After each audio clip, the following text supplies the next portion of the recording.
All right, ladies and gentlemen, as you can see, we are here. We are live at X Games and in Aspen, Colorado. We have recorded a handful of interview-style podcasts with some of the athletes. We're going to post these immediately as soon as we can. We're sitting here on the table. We're going to chop these up and get these out as soon as possible, just so that it's current and relevant to X Games. And so it'll be a little bit out of our normal schedule of every 2 weeks. I think you guys are going to like this better. And so one thing we ask is just have a little patience. There is like literally a concert stage right there. And there's people on the loudspeaker all day. And so some of the episodes we had to start, stop. Some of them we just pushed through. And so there's going to be a little bit of background noise. We'll try and clean it up as best as we can, but just have a little patience. Sit back, enjoy a few of these athlete episodes here at X Games. The cold is not going well with the equipment, but we're back. We've got another X Games athlete series going on. Our goal is to try and get as many of you guys over here and just kind of get to know you a little bit more and, the overall experience here at X Games. And so we're going to put you through a little lightning round of questions. But for those who are listening to the Slidercast podcast and may not recognize you without like a helmet on a snowmobile. Yeah, it could be. Who we got here? My name is Rasmus Johansson. I'm 31 years old. 31? From Kiruna, Sweden.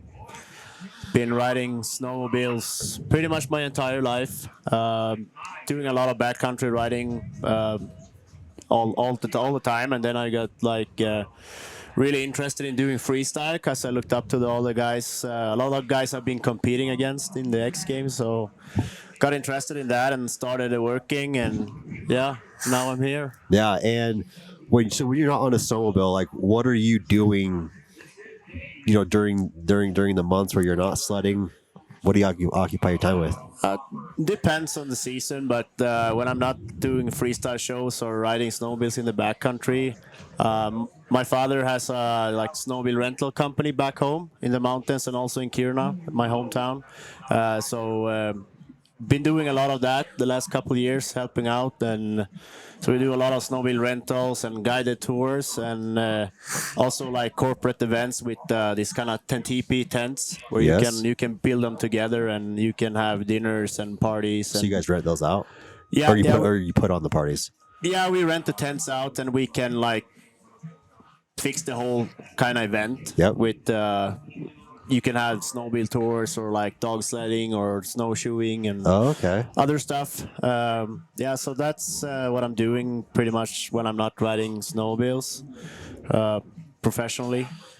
And during the summer, sometimes my hometown is it's a big mining town.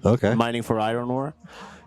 So I've been working a little bit in the mines every now and then. So I got something to do. All pretty sorts much of stuff to do. Yeah. So here, where are you at mentally? So we're Sunday, last day.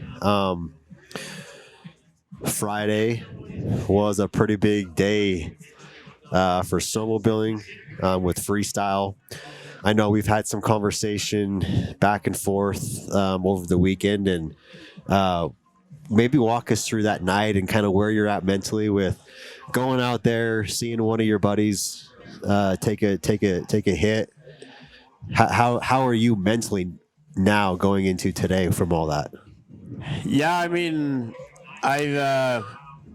me and Marcus was practicing together back home, and both of us got injured pretty much at the same time. I broke my thumb pretty bad on December 23rd. So I had to do surgery on it December 29th. So the doctors told me I should have the cast, and I had 3 pins.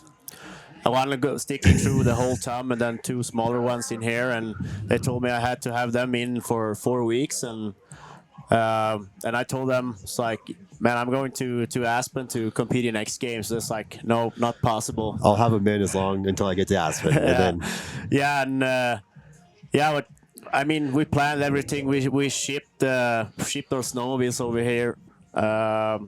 Got everything set up at Arrowhead. So we've been staying there a couple days, tuning and testing. And I flew here with the cast on and the pins in, and Marcus helped me pull the pins out in the hotel room. And yeah, that was well, you showed me pictures, and Yeah. I mean, with vice grips, yeah. pin was like that big. It looked like. Yeah, it's good, sticking like through the whole time. It was from here. So he just went like where did he pull it out? From back here or up here? No, from up here. So he just pulled it out. You can't see it now, but there's like the skin is getting off, yeah. so that's where it was sticking out a bit. So yeah, that didn't hurt that much, but it was like my whole body was kind of shaking because it felt weird. And but yeah, we pulled the pins out, and I got a few hits. I started moving my thumb like straight after, and I could feel every day it's getting better and better. Yeah. And after like 3 or 4 days, I decided to test jump, and of course it hurt a lot, but got a few hits in, and I was like mentally didn't know if I was going to make it to X Games, like, and be able to compete with my condition. But yeah, it turns out I could, and so I haven't had any practice really, and so this last couple of weeks been really like emotional, like roller coaster. Yeah. Biggest stage on a huge stage, right? Yeah, and yeah, and then like I didn't even feel really well at practice. Of course, did a couple flips and flip combos, but when you haven't been practicing in a while, it takes some time to get back into it. Yeah. And especially nowadays, we practice to like airbags and stuff, and here's snow landings, and big shout out to X Games for these landings are super safe. They are a really good angle, and yeah, super nice. So if you land like perfectly, it's very smooth. Yeah. So yeah, didn't feel really good at practice, but then kind of have to like ease into it. And then just on Friday when we had the freestyle on the warm up, I didn't feel good, but then when it was showtime, I kind of just locked in. Clipped and it. I was able Turned to it on. Yeah, I just turned my head off and like lock in, and I was able to put down for me like a solid run because I had pretty much no practice and did all of the tricks that I wanted to do. I could have possibly made them a lot bigger, but I mean, you gotta practice a lot to feel safe and to extend perfectly. Yeah. And no, yeah, that felt awesome. I was so pumped after the last jump. I was like super happy. And then, of course, I felt really good after that. And then my buddy Marcus went out and had a huge crash. Did you know he was starting off with that? Yeah, I did. He told me he was going to do that trick. He showed me. He's been practicing on it, and he had it dialed back home.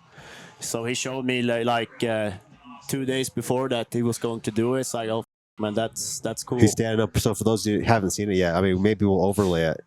But he's standing up on the back of his seat and going to do. Yeah, he's kind of like a surfer takeoff to a KOD flip, and yeah, I've seen the videos from back home when he's practicing, and they are huge. Yeah. So, but yeah, that was really tough to see, and I went back there when they put him on the sledge there and pulled him out on the track, and yeah, it was tough to see.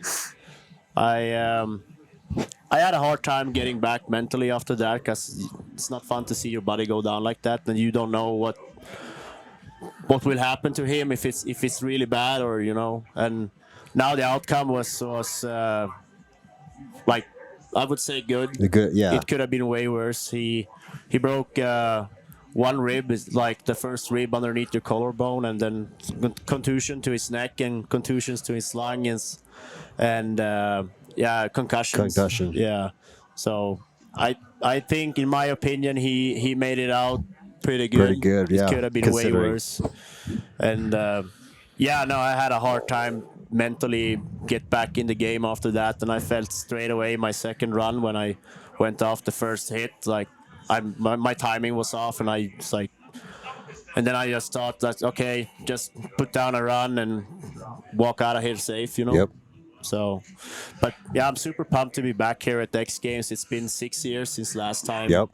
And no, I love it. And now Sunday we have. I wasn't supposed to do speed and style, but since we're a few riders now, I'm in the speed and style, so gonna go do that in like 3 hours. Yeah. So what's the game plan? Were you weren't coming over here to X Games with that in mind, and now you're on the stage with everyone?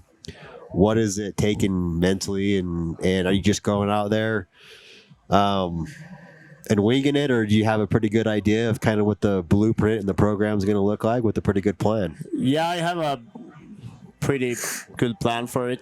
I know what it takes to be on the podium, and I know the guys I'm racing. They are, a few of them are a lot faster than me because they race way more than me. I think I've been on a snowcross track maybe 3 to 5 times. Yeah. Just practicing, never competed in snowcross or anything. So yeah, I have big tricks. I just gotta dial in, like lock in and make it happen, and then of course try to have like smooth speed over all the bumps and cornerings and stuff. But yeah, it's gonna be a tough one for sure. Yeah. Who are you matched up against first round? I'm matched up against Chris Koosman. Okay. So we'll see. I generally have a little bit bigger tricks than him, so that's in my favor for sure. But so we'll see who's the fastest out there on the course. Awesome. Yeah. What does it mean back home, like for X Games? Like, what's X Games like back home, and what does it mean to you? I mean, there's two. So you and Marcus were the only two from Sweden, right? Yeah. I guess from Scandinavian countries too, right? So yeah, you're kind of holding it down for that kind of whole region over there, right? Yeah. I mean, we're compared to the U.S. Like Sweden is a small country, Yep. but we're standing strong in the freestyle game. I mean, it's me, Marcus, and Bodine was supposed to be here. Yeah, I messaged him too. He said he had a little accident or something. Yeah, I think he was in Germany doing shows on his bike, and I heard that he had kind of like a flat tire and came up short and bounced off the bag and injured himself pretty badly. So unfortunately he couldn't be here, but otherwise we would be 3 Swedes, and we have some upcoming riders too in Sweden. Marcus' brother Thomas, he was actually here too, watching. Oh, cool. Yeah, so he's also riding freestyle, and he's been stepping in for Marcus on the Masters of Dirt tour. So he was there, did a show in, I think it was Zagreb. So also learning all the time, and yeah, you could see they're progressing. And then we have Eddie Bergqvist, is also, I think, only been riding freestyle for like 2 years or something, and got big regular tricks and just started flipping, and so hopefully they got some boys coming up in the works. Huh? Yeah, and now it sounds like X Games snowmobiles will continue. I really hope so. Yeah, I was going to ask you that. What's the vibe back there on that side of the tent? I mean, on that side of the fence, or we feeling like X Games is paying attention and like it's going to stick going forward? Yeah, I hope so. It sounds positive. Yeah. It's like everything I heard and the people I talked to, it sounds really positive. And like when we were doing the freestyle comp, it was a lot of huge crowd too. Oh, the crowd was massive. Yeah, so that's really good for the sport, and of course now we have an oval course with 2 next gen ramps, and this new ramp is I like it better than the old super kicker because it's more smoother, it's a little bit longer transition, so, and yeah, you can do big tricks off it, and we just have to go from there and see what we can evolve in the sport, and trick wise if there's possible to do like double flips or front flips off it, and yeah, bigger tricks. Yeah. So well, what do you hope people take away? The fans are going to come out here later today and watch Rasmus, watch, holding it down for Sweden. What do you hope that they take away from your run tonight and your performance tonight? Hopefully I can lay down my like the bigger tricks of my repertoire and score good from that, and also that I can keep my speed up and don't mess around too much. But it's it's really tough to do both snowcross and freestyle. So you gotta be really mentally prepared and locked in. Yeah.